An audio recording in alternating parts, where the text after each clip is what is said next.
এটা কি মাস? আপনারা বলবেন চৈত্র মাস। এতে আবার অবাক করার কি আছে? না, আমি বলবো বৈশাখ মাস, শুভ নববর্ষ। কিন্তু শুভ নববর্ষের জন্য বাচ্চা কাচ্চাদের জন্য একটু নতুন জামা কিনতে হবে, নিজের জন্য কিছু বা কাউকে কিছু গিফট করার জন্য বা ঘর সাজানোর জন্য। কিন্তু তার জন্য চাই টাকা। সেই টাকাটা আসবে কোথা থেকে? হ্যাঁ, সেই টাকার সন্ধানটাই দেবো আপনাদেরকে।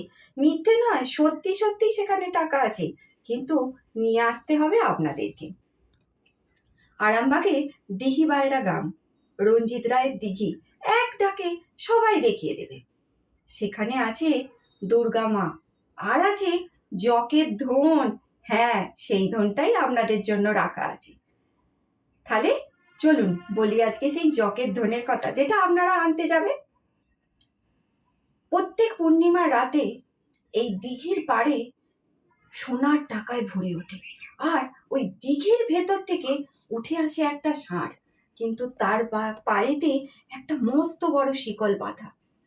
পূর্ণিমা চাঁদের আলোয় ওই টাকাগুলো চকচক করে ওঠে। অনেকেই সেই জিনিসটা দেখেছে। একবার এক সাধু সেখানে এসে উপস্থিত হলেন সেই যক্ষের ধন নেবার জন্য। তিনি যোগ বলে জানতে পারলেন যে তার একটা ষাঁড়ের দরকার। গোটা গ্রাম সে তন্ন তন্ন করে একটা তিথি ধরে জোগাড় করলো একটা ষাঁড়, নিয়ে এলো সেই ষাঁড়টিকে, এবং তন্ত্র বলে মায়া বলে যুদ্ধের প্রশিক্ষণ দিয়ে সেই ষাঁড়টিকে সে তৈরি করলো ওই ষাঁড়টির সাথে যুদ্ধ করার জন্য। এমনই এক পূর্ণিমার রাতে গোটা ওই দিঘির পাড় ধরে সিংহের আওয়াজ আর খুঁড়ের দপদপানি আর ষাঁড়েদের চিৎকারে গোটা গ্রামের মানুষজন আশপাশ থেকে উঁকি মারতে রইল, কারণ সেখানটা ছিল ঘন বন জঙ্গলে ভরা। খুব লোকজন তখন সেখানে যেত না। যুদ্ধ হচ্ছে সেই সাড়ে সাড়ে, তাদের ডাকুনির চোটে যেন আকাশ ফেটে পড়বে। ভরসা না পেয়ে এক্ষুনি হয়তো হয়তো দেবী দুর্গা মা এক্ষুনি দাঁড়িয়ে থেকে বলবে, ওরে তোরা নেবে আয়, এদেরকে থামা। কিন্তু না, কি হলো জানেন শেষ পর্যন্ত? সেই যে শিকল বাঁধা ষাঁড়টা হঠাৎ করে ছপাং করে সেই দিঘির জলে ঝাঁপ দিল, ঝনঝন করে শিকলটা গিয়ে পড়ে গেল, আর সেই টাকাগুলো ছছর ছছর করে দিঘির জলে পড়তে রইল। মুহূর্তের মধ্যে সেই পাড়টা, সেই সোনালি আলোটা ফাঁকা হয়ে গেল, আর রক্তাক্ত হয়ে গেল সেই ষাঁড়টা। সাধু তখন চিৎকার করে উঠল, এ আমার কি সর্বনাশ হলো! কারণ সেই সাধুর আর ধন পাওয়া হলো না, কারণ লোভে পাপ, পাপে মৃত্যু।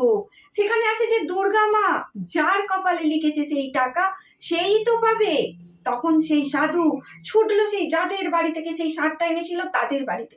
তোমরা কি করেছিলে? তোমাদেরকে বলেছিলাম না এই ষাঁড়টাকে একদিনও মায়ের দুধ খাওয়াবে না? তোমরা নিশ্চয়ই খাইয়েছো। বললো, হ্যাঁ, হবার পর তো একটুখানি দুধ দিয়েছিলাম।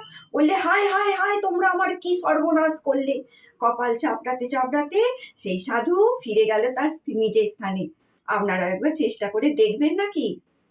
চৈত্র মাসের আমবারুনির দিনে এখানে বসে দিঘির মেলা, আর এই মেলার মূল আকর্ষণ হলো কাঠের আসবাবপত্র।